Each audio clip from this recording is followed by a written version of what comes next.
વાવના બુકાણા road ઉપર ચાલુ વરસાદે તંત્ર અને કોન્ટ્રાક્ટરની મનમાનીથી નબળી ગુણવત્તાવાળા નાળા નાખવાની કામગીરી સામે સ્થાનિક ગ્રામજનો અને ખેડૂતોમાં ભારે આક્રોશ વ્યાપી ગયો છે। બનાસકાંઠાના વાવ તાલુકાના ગ્રામીણ વિસ્તારમાં વહીવટી તંત્ર અને કોન્ટ્રાક્ટરની લાલિયાવાડી સામે આવી છે। વાવના બુકાણા રોડ પર ચાલુ વરસાદ દરમિયાન જ આડેધડ રીતે નાળા નાખવાની કામગીરી શરૂ કરી દેવાતા સ્થાનિકોમાં રોષ ભભૂકી ઉઠ્યો છે।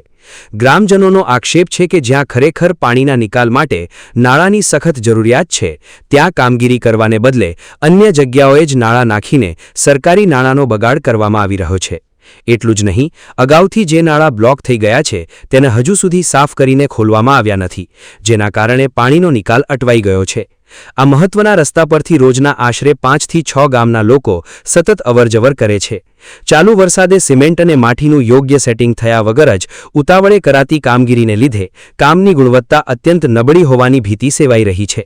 જો આ નાળા પરફેક્ટ અને યોગ્ય લેવલમાં નાખવામાં નહીં આવે તો ચોમાસાના ભારે વરસાદમાં પાણી ભરાઈ જશે અને આજુબાજુના અનેક ખેતરોમાં ધોવાણ થવાની પૂરેપૂરી શક્યતા છે। તંત્ર અને કોન્ટ્રાક્ટરની આ મનમસમી નીતિના કારણે સ્થાનિક ખેડૂતોને મસમોટું આર્થિક નુકસાન સહન કરવાનો વારો આવે તેવી પરિસ્થિતિ સર્જાઈ છે। વરસાદના પાણીમાં જ કામગીરી પતાવી દેવાની આ ઘોર બેદરકારી સામે હવે લોકો તંત્ર સામે સીધા સવાલો ઉઠાવી રહ્યા છે।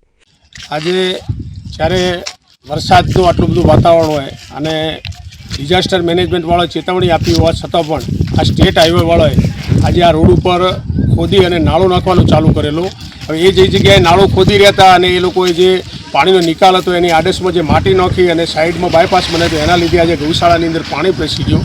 હજી તો આ તો વરસાદે શરમ રાખી ઓછો વરસાદ આવ્યો, પણ જો ગઈ સાલ આવ્યો તેમ વધારે વરસાદ આવે તો ત્યારે ગૌશાળા તેમજ બુકણા વાસની અંદર સંપૂર્ણ પાણી જાય એમ છે। તો આ પાણી જે અત્યારે આપણે ઊભા થો આ જગ્યાએ લગભગ સમથિંગ સરકારના 60 લાખના ખર્ચે બનેલું એક નાળું છે, એ નાળાને અહીંયા નીચે 5 નાળા નાખેલો છે પાણીના ઓવરટેકિંગ। અહીંથી પહેલાં રોડ ઉપર ઓવરટેકિંગ થતું હતું પણ નીચે નાળા નાખે છે સરકાર દ્વારા, પણ આજ દિવસ સુધી રોડ ખાતો કે મામલતદાર સાહેબને જાણ કરવા છતાં આ નાળો ખોલાવેલો નથી। એટલે આપ પત્રકાર શ્રીના માધ્યમથી અમે કહેવા માગો છો સરકારને કે કોઈ પણ ભોગે આનો નિકાલ થવો જોઈએ।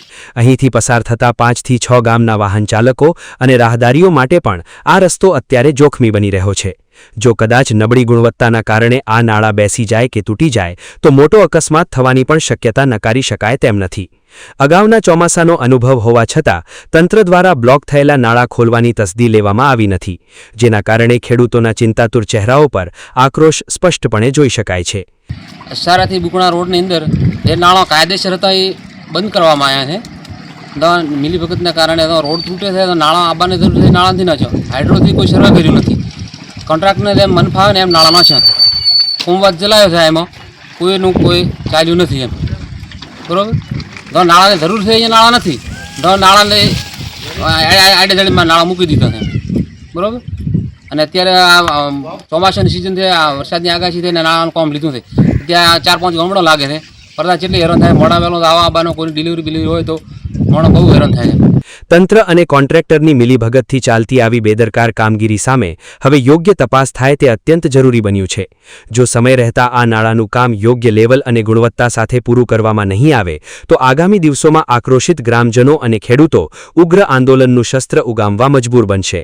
હાજાજી Rajput, BK news channel, Tharad.